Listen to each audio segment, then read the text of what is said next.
Minha casa fica aqui, no Mississippi. Eu morei em muitos outros lugares. Nova York, Los Angeles, São Francisco, Chicago. Mas esse lugar me define. Hamburg. Eu peguei quando ele tinha 4 meses e meio.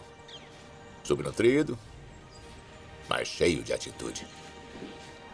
Tinha uma bela cavalgada. É o cheiro da grama na primavera. E o som dos pássaros. Eu sei que estou em casa. Meus pais viveram aqui nessa terra. E você não pode me entender sem compreender o lugar onde eu fui criado. Todas as religiões possuem uma história sobre a criação. Então, o que essas histórias falam sobre quem somos ou de onde viemos? Estou viajando para descobrir onde começamos. Jerusalém é concebida como o Éden, como o paraíso. Para desencavar as raízes mais antigas da civilização. Essa é a parte maia. Essa é a história da Gênese maia. Para localizar a gênese da própria religião. As pessoas literalmente viviam com os ancestrais. E vou voltar ao início dos tempos. Os hindus não acreditam em uma criação. Eles dizem que são ciclos de criação. Para descobrir se a ciência e a religião podem coexistir. O Big Bang não é a criação, porque não sabemos o que havia antes do Big Bang. A história de Deus com Morgan Freeman. A criação. Existem bilhões de nós nesse planeta. É difícil acreditar que todos nós viemos de um homem e de uma mulher. Mas viemos. Quem eram eles? Quando e onde eles viveram? As tradições judaica, cristã e muçulmana traçam nossa origem até Adão e Eva. O livro do Gênesis diz que eles vieram de um lugar chamado Éden, perto dos rios Tigre e Eufrates, em algum lugar perto do antigo Oriente Próximo.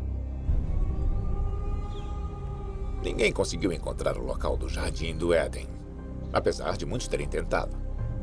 Mas por que queremos encontrá-lo?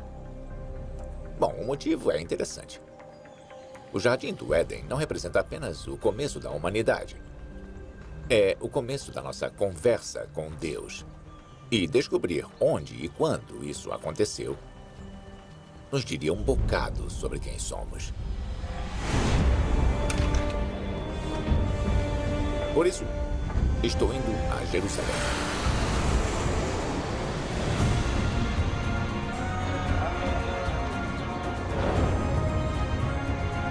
Essa é uma das cidades mais antigas do mundo.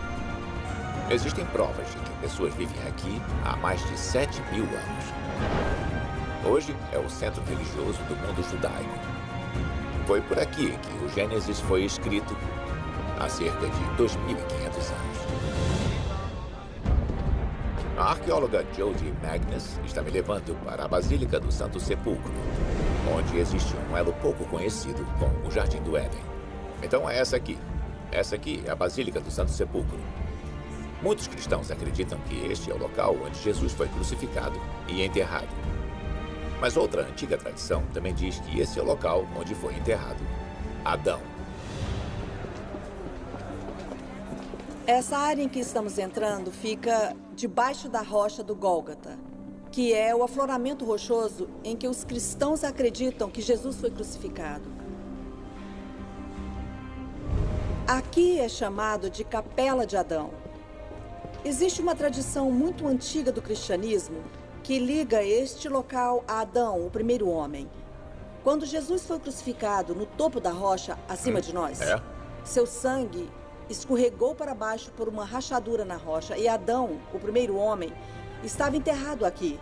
E quando o sangue de Jesus encostou em Adão, Adão então ressuscitou. Há quase 1.700 anos, quando o imperador romano Constantino construiu a basílica, ele também fez um santuário em volta dessa rachadura na rocha do Gólgota, a Capela de Adão. Mas isso não contradiz a passagem da Bíblia que diz que o Jardim do Éden era localizado em algum lugar entre o Eufrates e... Tigre. O Tigre. Bom, a versão da história que chegou ao livro do Gênesis parece colocar o Jardim do Éden em algum lugar da Mesopotâmia, que é a área do Iraque moderno. Mas como você acha que surgiu essa tradição de Adão estar aqui em Jerusalém? Eu acho que Adão provavelmente tem uma conexão muito especial com Jerusalém. O Jardim do Éden, o paraíso, torna-se conceituado como o local onde a presença de Deus habita. No judaísmo primitivo, na época de Jesus, a presença de Deus habitava o templo, no monte do templo. E, portanto, Jerusalém era concebida como o Éden, como o paraíso. Então, você está dizendo que o Éden também pode ser uma metáfora? Isso, é isso mesmo. É claro, Adão foi o primeiro humano. E em hebraico, a palavra Adão, Adam, significa apenas homem. Então, espera aí. Claro. Você disse uma coisa agora. A palavra Adão significa apenas homem? Isso. Adão. É? E além disso, na palavra Adam, se você tirar a letra A, fica só com D-A-M. Em hebraico, Dam quer dizer sangue. Ou se você colocar um A e um H no final, tem Adamá, que significa terra. É o sangue e a terra. É. Então tá, tudo bem. Será que a história da expulsão de Adão e Eva do paraíso também tem um significado metafórico? Adão e Eva viviam em uma terra de fartura. Mas quando comeram o fruto da árvore proibida, eles foram expulsos e forçados a trabalhar na terra. Em outras palavras, se tornaram os primeiros fazendeiros. Estou indo para uma região onde pesquisadores estão escavando algumas das mais antigas comunidades agrícolas na Turquia Central. Estou interessado em descobrir se o nascimento da agricultura e o nascimento da crença em Deus estão ligados. Será que isso aqui foi o Éden?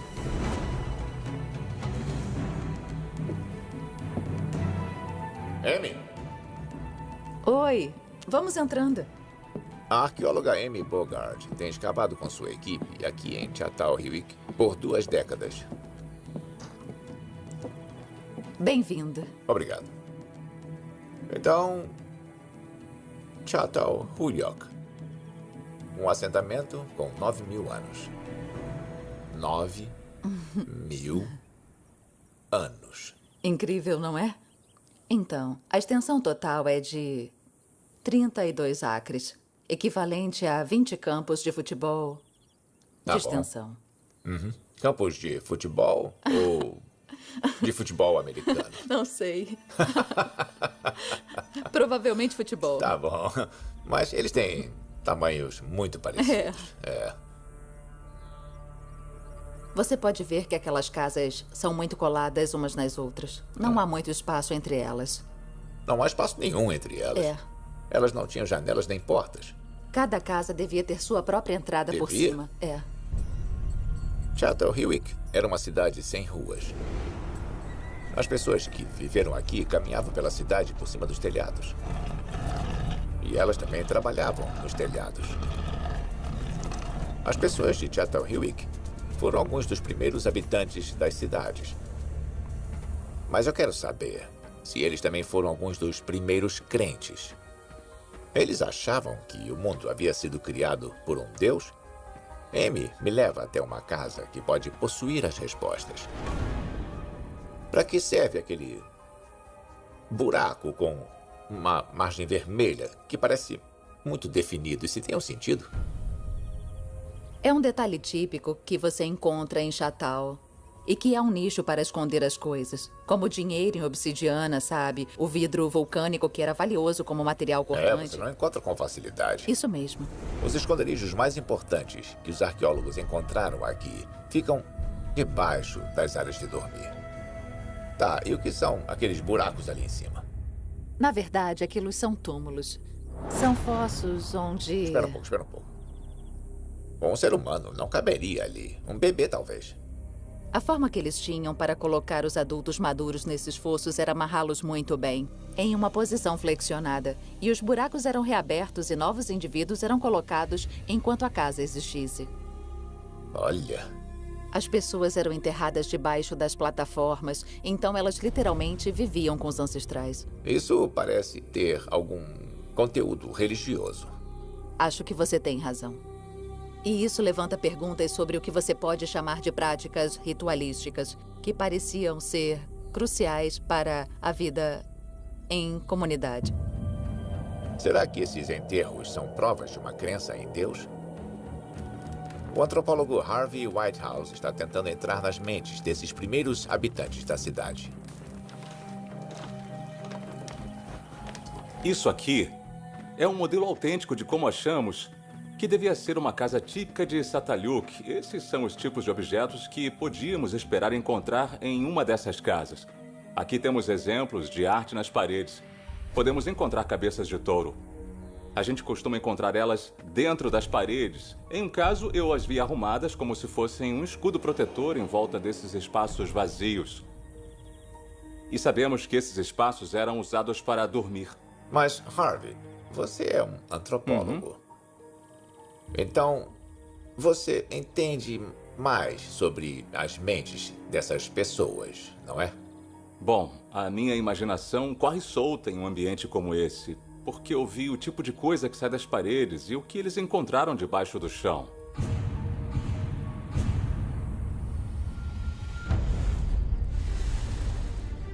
Sabemos que haviam rituais muito interessantes envolvendo o enterro dos restos humanos. Mas esses objetos ficavam em várias caixas que eram periodicamente levadas para fora. Nós não sabemos o que eles faziam com elas, mas em muitos casos eram recolocados de volta com muito cuidado e substituídas. É quase como se isso não fosse um ambiente doméstico. Era como se fosse um templo vivo. Você usou a palavra templo. Templo, bom. O que é um templo, além de um tipo de ambiente em que a vida ritualística de uma comunidade é conduzida? Então eu acho que era isso que acontecia dentro daquelas casas. Aqui em Çatalhöyük ocorriam, obviamente, todos os tipos de rituais, em especial rituais funerários, mas nenhum sinal de uma religião organizada. E por isso a pergunta permanece sem resposta para mim. Será que a religião permitiu que os homens vivessem juntos, plantassem alimento? Ou a civilização deu origem à nossa crença em Deus? Quando estava em Çatalhöyük, eu soube de outra escavação a poucas centenas de quilômetros ao leste, que pode ter a minha resposta. É um sítio de 11.000 anos que fica entre os rios Tigre e Eufrates. A localização bíblica do Éden. Tá, agora estamos na área delimitada D. A área mais conservada entre as que temos aqui. Fizemos um teste de radiocarbono e descobrimos que eles datam de 9.400 anos mais ou menos antes de Cristo. Esse lugar se chama Göbekli Tepe. E aqui posso encontrar provas dos primeiros momentos em que humanos adoraram o divino. Arquitetos da Idade da Pedra construíram 20 setores monumentais feitos de grandes pilares em forma de T. O arqueólogo Lee Clare lidera a equipe que tenta decifrar seus mistérios. Os dois pilares centrais no meio de uma construção oval e o muro em volta dela, em intervalos regulares, parecem pilares em T menores. Animais apavorantes foram entalhados em alguns dos pilares. Mas as formas em T das pedras podem representar a forma humana. Podem ser homens ou podem ser deuses. Se você olhar com cuidado no topo, o T é a cabeça e do outro lado, do lado maior, tem um braço para baixo. Dá para ver uma fivela de cinto aqui. Eles podem ser ancestrais mitológicos. Uma outra alternativa é que eles podiam ser as primeiras deidades, os primeiros deuses, que essas pessoas deviam adorar nessa estrutura toda circular. Lee e a maioria dos arqueólogos acreditam que esses círculos de pedra eram usados para rituais, mas que ninguém de fato vivia aqui. Os humanos em Göbekli Tepe eram caçadores andarilhos, não fazendeiros estabelecidos. Então, por que eles construiriam um local permanente para adoração em um local fixo? É uma das maiores perguntas que nos fazemos nesse sítio. Por que eles vieram? Mas o importante é, naquele tempo, as comunidades estavam ficando maiores e maiores, e havia dificuldades para conseguir recursos locais. E como as comunidades estavam crescendo, havia risco de conflitos. As pessoas tiveram problemas em manter os relacionamentos, em manter as comunicações. A crescente população significava que pessoas que mal se conheciam tinham que trabalhar juntas. Isso era uma receita para o conflito.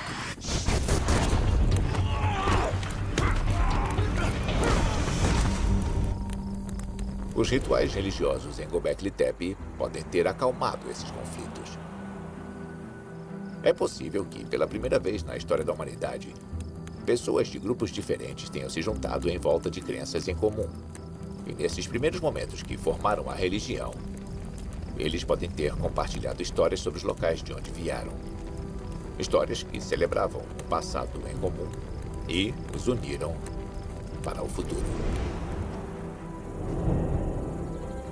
Göbekli Tepe traça o nascimento da adoração religiosa há mais de 11 mil anos. Muito tempo antes dos muçulmanos, cristãos, judeus, hindus ou budistas. As pessoas se uniam para conversar, comer e adorar. Pode ser que a força motora por trás do nosso maior feito, a civilização, tenha sido Deus.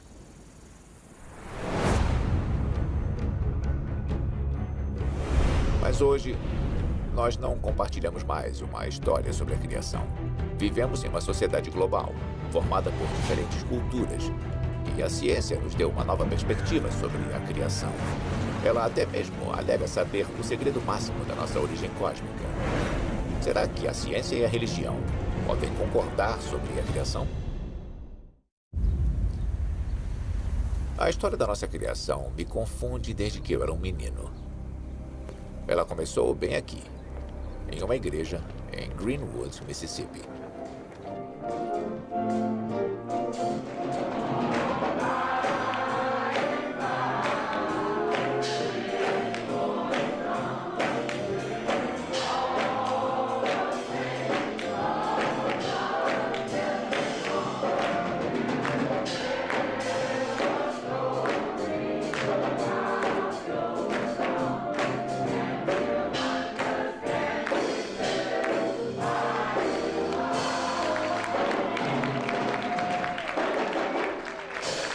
Eu devia ter a idade deles quando aconteceu. Eu me lembro do pastor lendo o livro do Gênesis. Existem 807.361 palavras na Bíblia. Eu não preciso de 807.000 palavras para acreditar na Bíblia. Eu só preciso de 9 palavras. No princípio, Deus criou, falem comigo, o céu e a terra. Mas para mim, o princípio era um quebra-cabeças profundo. Num momento não havia nada, e no outro, tudo. Você está ótimo. Eu vou levando. Se Deus criou o universo, quem estava lá para criar Deus? Quando eu fiquei mais velho, ouvi que cientistas tinham encontrado provas do Big Bang. De acordo com essa teoria, o universo inteiro explodiu em um único ponto, em uma criação instantânea e flamejante. E agora que a ciência sabe tanto sobre nossas origens cósmicas, ainda existe lugar para crenças religiosas sobre o princípio? Eu quero saber sobre a história islâmica da criação. Então, estou indo para o Cairo.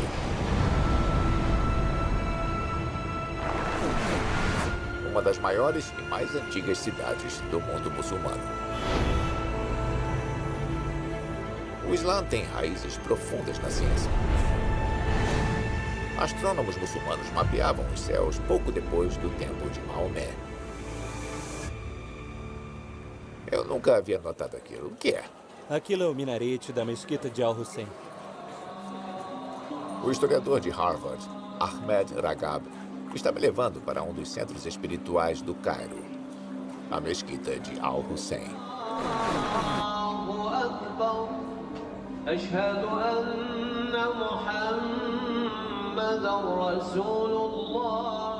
Eles começam formando linhas viradas para a Meca. E todas essas linhas são fechadas. Você não pode ter nenhuma abertura entre elas, entendeu? Entre elas. Em outras palavras, é pé com pé. Entendi. Os muçulmanos vêm aqui todos os dias para agradecer a Deus por tudo que Ele cria. E depois, alguns viram a esquina e vão para uma cafeteria de 2 séculos e meio chamada El Fishawi. Me fala sobre o conceito islâmico da criação. No Islã, no princípio, havia a história de uma enorme nuvem de fumaça. E então o céu e a terra saíram de dentro da fumaça. E depois disso, a terra foi formada e ficou do jeito que era antes de todos os seres serem criados, entendeu? Interessante. Isso é muito cósmico. É sim. Faz você pensar nas nuvens de poeira no cosmo que formaram os mundos.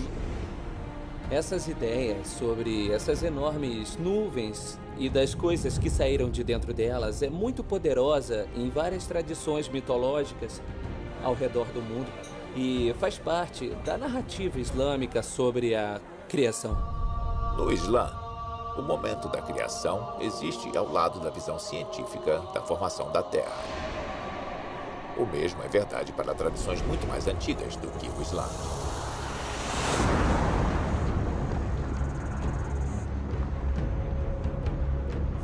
Os povos aborígenes viveram na Austrália Central por dezenas de milhares de anos. Eles contam a história da criação do mundo há mais tempo do que qualquer um pode lembrar. Ah, que bonito. A família do meu avô era guardiã deste local. E agora isso foi passado para mim. Warren Williams e o povo Arrente chamou esse local de lar. Esse lugar é tão grande que você só conseguiria ver do espaço. Talvez numa imagem por satélite. É verdade. O astrônomo cultural Duane Hamaker tenta conectar as histórias da criação aborígene com a ciência moderna. Por isso, Warren o está levando para onde seus ancestrais dizem que tudo começou. Um vale em forma de tigela, chamado Noralá.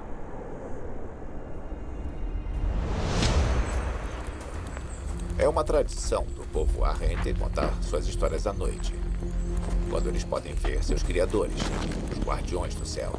A noite vai ser boa.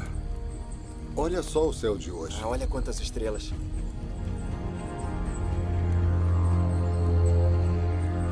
Incrível.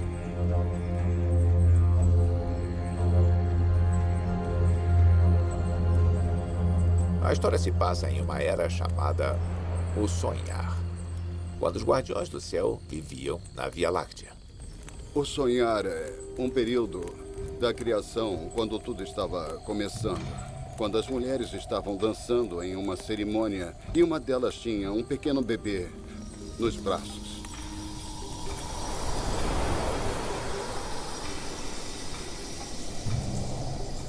Então ela colocou o bebê em um berço, espécie de berço de madeira, mas toda aquela dança começou a vibrar, tremendo a Via Láctea, e o berço caiu. E ele caiu na terra e criou a cratera que vemos aqui.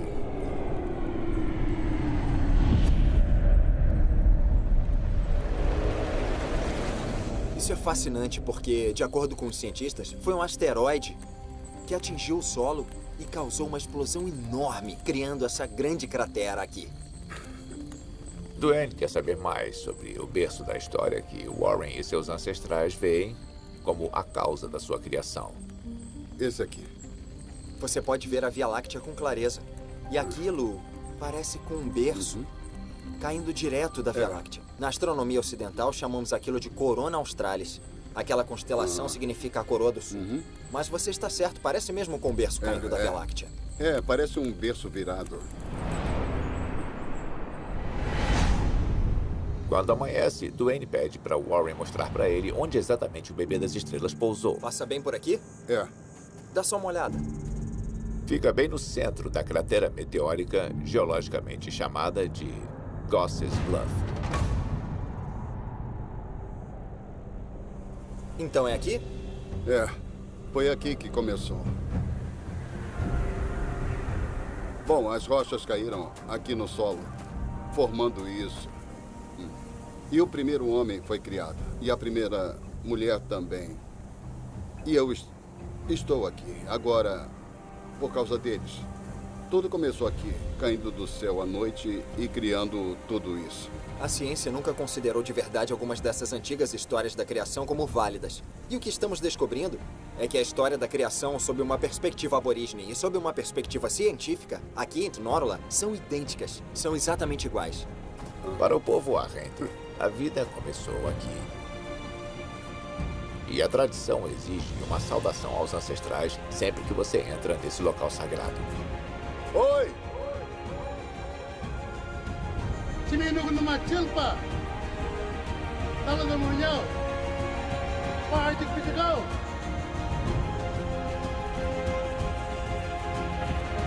A ciência pode viver lado a lado com as histórias aborígenes e islâmicas das nossas origens.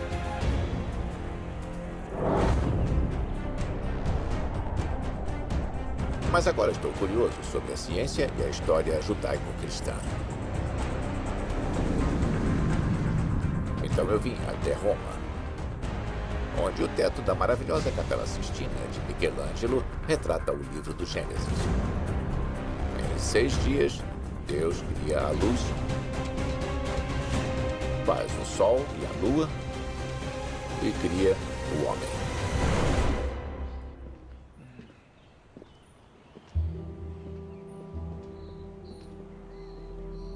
Eu vim conversar com o representante-chefe de ciência do Papa, Monsenhor Marcelo Sánchez Sorondo. Então, você é o chanceler da Pontifícia Academia das Ciências. Exatamente. Quando isso começou e por quê? Em 1603. Em 1603? Isso. E o chefe da primeira geração foi o Galileu. E a ideia é ter uma nova academia para desenvolver um raciocínio científico para as coisas. Então temos duas abordagens diferentes sobre a ideia da criação. Existe o Gênesis e existe o Big Bang. O Big Bang não é a criação exatamente, porque não sabemos o que havia antes do Big Bang. É exatamente minha pergunta. Exatamente. E por isso, a criação não tem nada a ver com o Big Bang.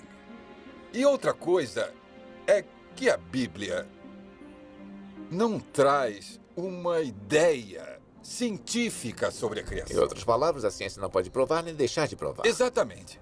Nós dizemos que a Bíblia tem a ideia da criação, mas no sentido teológico da criação, não no sentido científico de criação. Obrigado. Foi um prazer.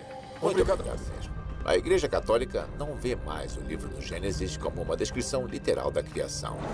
Na verdade, o primeiro cientista que propôs o Big Bang, Georges Lemaitre, era um padre e um membro da Pontifícia Academia de Ciência.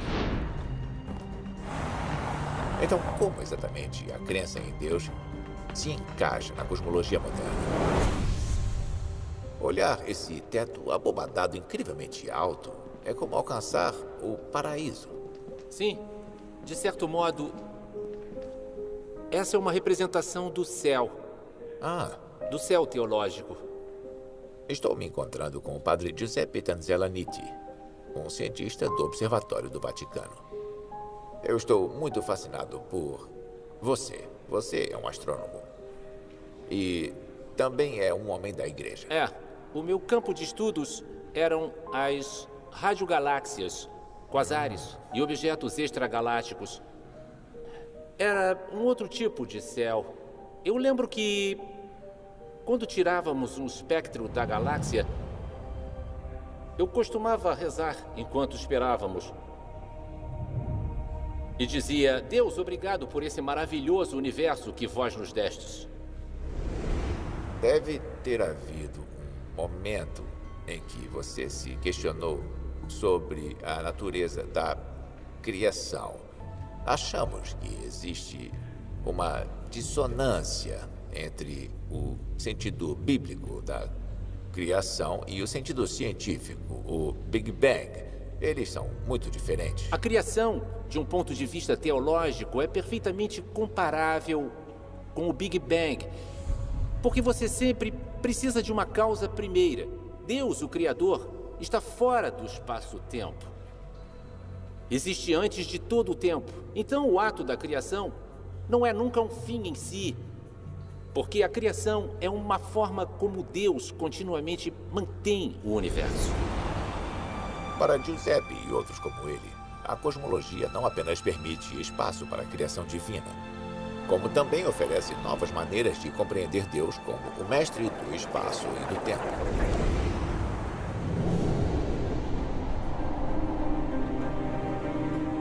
Eu gostei do que o padre Giuseppe disse sobre a criação ser um ato contínuo, que não começou nem terminou com o Big Bang, que é uma atividade constante de Deus que inclui a evolução. Acho que o que ele estava dizendo era que Deus não existe fora do espaço e do tempo. Deus é o espaço e o tempo. A ideia de que a criação é contínua parece nova, mas não é.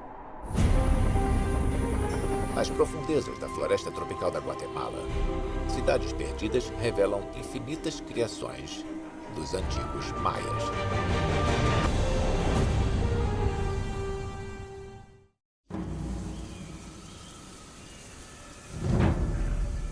E se não houvesse apenas um momento da criação, mas vários? Estou seguindo para explorar os restos do antigo Império Maia. O solo é um pouco pantanoso onde estamos indo. Onde uma nova descoberta joga uma luz sobre a sua história do Gênesis.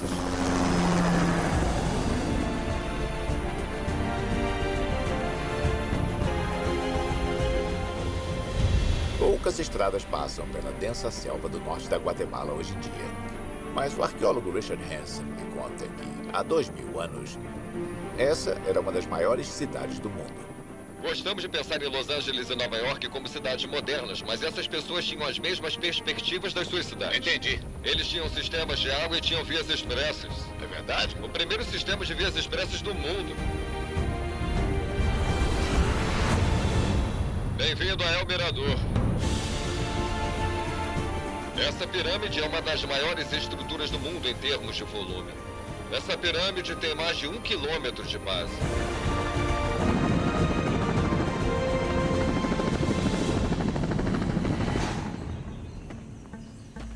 No sítio chamado El Mirador, Richard encontrou os restos de uma antiga cidade que os maias chamavam de Reino da Serpente. É um sítio arqueológico tão rico que ele montou um acampamento permanente na selva para poder explorar. Esse é o laboratório e esse é o médico. Se você tiver um problema, ele dá um jeito bem ali. Ele é um médico incrível. Eu tô com uma dorzinha. Mucho gusto, senhor. Eu sou Miguel. Miguel? Eu sou Morgan. Morgan Freeman, sim. Oi, prazer em conhecê-lo. Foi muito bom me conhecer, né? Foi sim, foi bom conhecer você.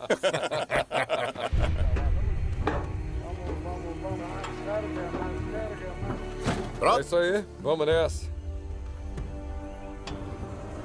Richard está me levando para ver uma coisa que ele acabou de descobrir. Olha isso, essa é uma das escavações mais interessantes que temos no momento. Ah, meu Deus! Essa arte foi talhada em estuque centenas de anos antes de Cristo. E tem cenas incríveis mostrando o panteão inteiro da religião maia. Então você está dizendo que isso aqui tem a história da criação. Essa é a Bíblia Maia. Essa é a história do Gênesis Maia.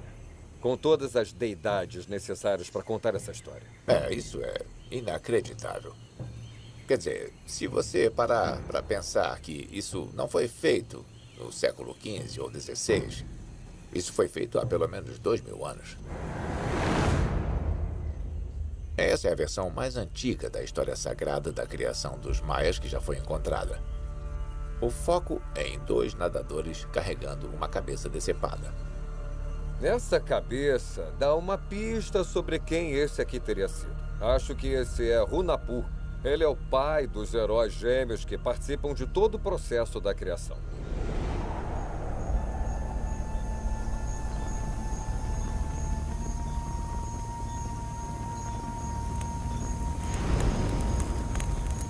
Gracias a Hau. Gracias al corazón del cielo. Gracias al corazón de la tierra. Gracias al corazón del agua. Fragmentos dessa história da criação sobrevivem até hoje em um ritual religioso, do qual eu tive o privilégio de fazer parte. Gracias al corazón del fuego.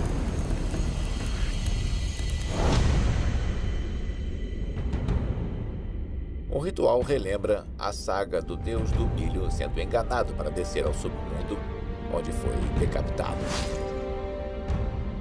Seus filhos, conhecidos como os heróis gêmeos, partem ao seu resgate, mas só conseguem chegar ao submundo sendo queimados até virarem cinzas. As cinzas representam os heróis gêmeos. Ela vai misturar o milho com as cinzas e vai colocar tudo na água.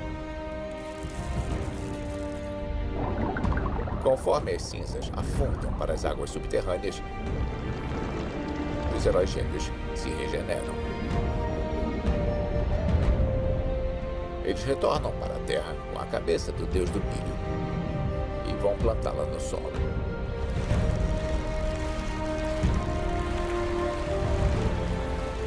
E foi desse milho que os primeiros maias foram feitos. Agora os heróis gêmeos estão no rio. Então é isso que eles vão servir e passar para todos. De uma certa forma, nos tornamos parte da história dos heróis gêmeos quando fazemos isso.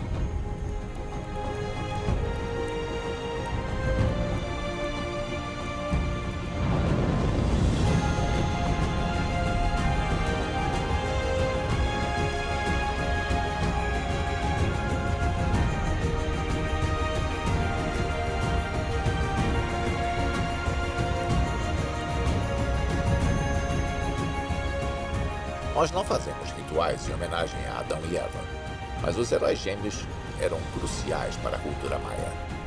A história da morte e renascimento deles era ligada ao crescimento da colheita mais importante, o milho, um ato de criação do qual os maias dependiam todo o ano.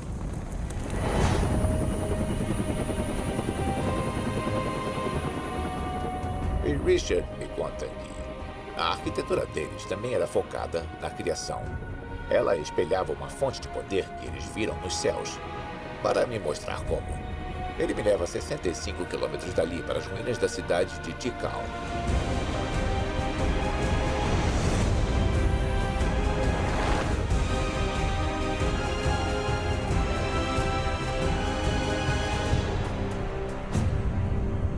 Os templos daqui são arrumados em grupos de 3, uma tríade. Bom, Richard, eu consigo perceber que há um padrão aqui, mas alguma coisa está faltando. O que eu não percebi? Bom, há um padrão, Morgan. Esse é um padrão bem definido aqui que persistiu por centenas de anos. Há uma enorme construção aqui com a escadaria virada para dentro. E uma outra ali também com a escadaria voltada para dentro. Tá, e uma terceira. Mas... A terceira estava bem na nossa frente. Havia uma terceira estrutura. Ela foi desmontada, é claro, e não existe mais. Mas a grande construção ficava bem na nossa frente. Era alta ou ainda mais alta. E foi feita para constituir a tríade 3 pedras. Richard e outros especialistas acreditam que essa disposição das pedras dos templos é um eco deliberado de um triângulo de estrelas na constelação de Orion. E no centro das 3 estrelas há uma grande nebulosa, uma nuvem cósmica de criação estelar. Sabemos pelos maias contemporâneos que existe um coração celestial. A parte de dentro de Orion, que fica na constelação de Orion. Mesmo hoje, quando os maias acendem o tradicional fogo, eles começam usando 3 pedras. O fogo da criação emana do centro delas. Assim como faz com a tríade de estrelas em Orion. Está me dizendo que os maias tiraram essa tríade, essa manifestação da criação da constelação de Orion? Parece que era isso que eles observavam. Sabemos que eles conheciam bem essas 3 estrelas primárias. Então os maias foram capazes de replicar o padrão com essas 3 pedras, nessas 3 estruturas. E isso foi replicado de novo, de novo e de novo. Eles estão nos ligando aos céus. Estão nos permitindo que vejamos a criação simbolicamente.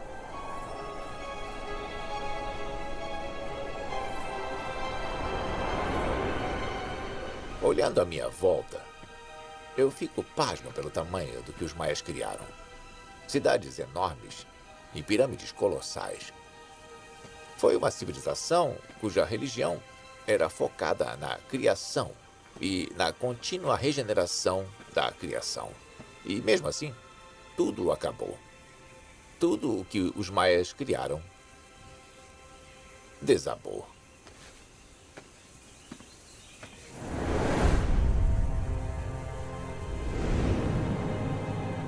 Acho que nós não gastamos tempo suficiente comemorando os caminhos que nossos ancestrais seguiram para chegar aqui. Ou para agradecermos as forças que sustentam nossas vidas.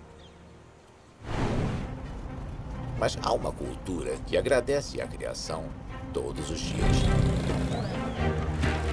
E eu estou em Varanasi, na Índia, para vê-la.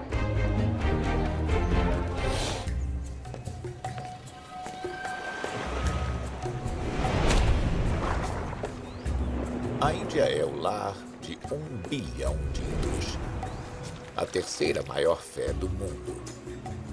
Ela tem vários deuses e várias histórias da criação.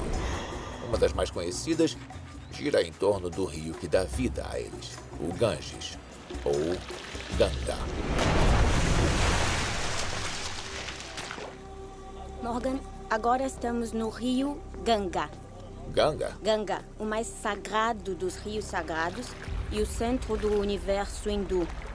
Ele só existe porque é sagrado e puro e santificado pelos céus. Ele só existe porque... Você acredita? Você acredita que Sim. é verdade. Ah, adorei, tá? Adorei isso. A historiadora Benda Paranjape me leva para um santuário, a Ganga. Cuidado. Tá. Ganga não é apenas um rio, mas também uma deusa. A ideia é que você se curve mesmo antes de entrar no santuário. Mas não para uma pessoa baixa como eu. E aí você chega ao local onde pode ver a mãe Ganga. O que ela está segurando na mão esquerda superior? Ela está segurando uma lótus. Aquilo é um símbolo de pureza. Tá. Porque a lótus nasce da lama, mas não fica manchada pela lama. No princípio, os hindus acreditavam que Ganga fluía nos céus, mas ela foi capturada pelo deus criador Brahma. Então, Brahma decidiu mandar o rio Ganga para a terra. Mas havia um problema. Ganga possuía tanta força que, se ela fosse para a terra se afogaria. Então o deus Shiva bloqueou a queda de Ganga, juntando suas águas nos cachos dos seus cabelos. Então Shiva abriu um cacho do seu cabelo e Ganga fluiu.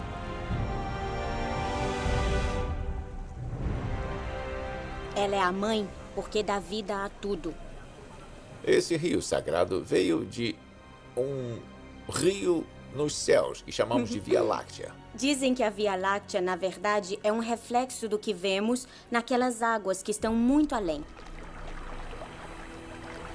Os cientistas datam o universo com cerca de 14 bilhões de anos, pelo que sabemos. O que os hindus acham disso? Os hindus não acreditam em uma criação. Eles dizem que são ciclos de criação. Tá bom. E que a criação primordial pode ter acontecido há mais ou menos 8,6 bilhões de anos. Tá bom. Na verdade, toda a criação é difícil demais de compreender, porque dizemos que deuses como Brahma criaram o universo. Mas aí surge outra pergunta. Quem criou Brahma? Isso. E aí... Essa é sempre a pergunta, não é? A criação surgiu e depois os deuses surgiram.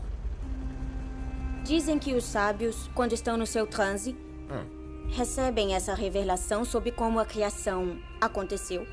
Mas, como não estamos nesse nível de consciência, você e eu, pessoas comuns, não conseguimos compreender. Então acreditamos que está acima de nós. A filosofia hindu é não tentar solucionar a charada da criação que aconteceu há muito tempo. É agradecer todos os dias pelas forças que nos permitem estar aqui e que continuam a nos sustentar, incluindo o rio Ganges. Você pode se aproximar mais. Vamos assistir o ritual que eles chamam de arte. Arte? Isso. Significa mostrar a ovelha a Deus. O arte acontece nas margens do rio sagrado todas as noites há centenas de anos.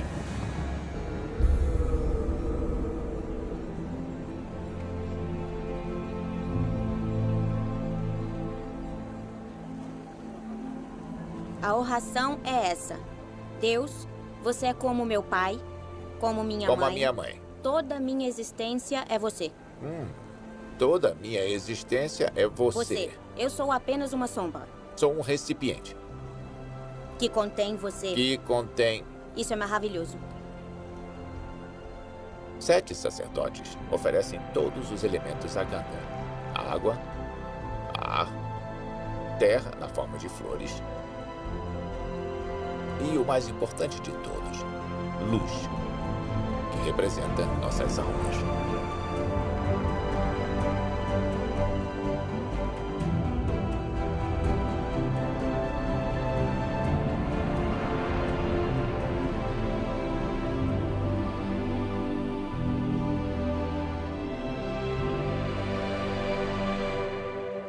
Conforme a cerimônia se encerra, as pessoas se juntam na beira da água para colocar a luz das suas próprias almas em um minúsculo recipiente.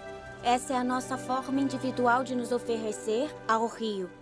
E as velas levam nossas almas ao rio. É a luz da minha alma. Minha alma. E diz, leve ela para onde você achar que será bom para mim.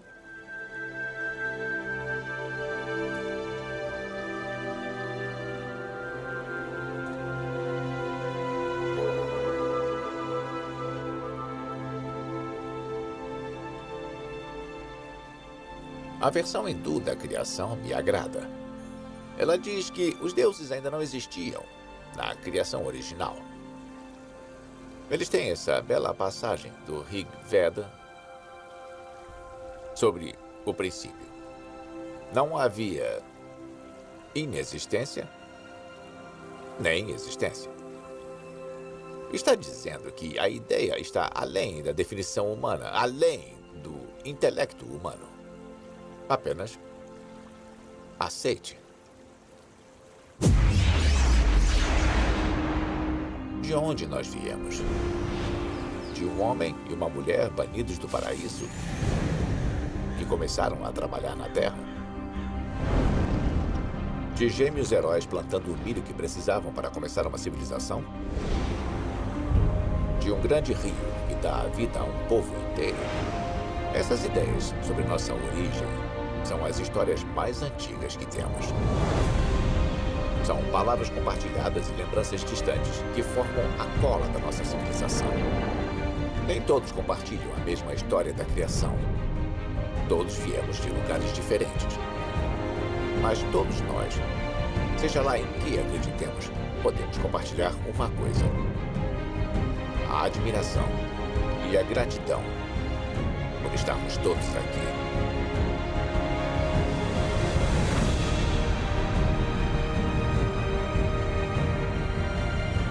A minha maior esperança é que as pessoas abram seus corações e mentes e vejam que nossas crenças não precisam nos dividir.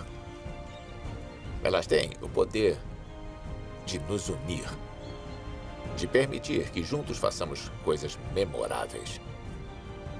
Naquele que foi no princípio, que é agora e que sempre será. Um mundo sem fim.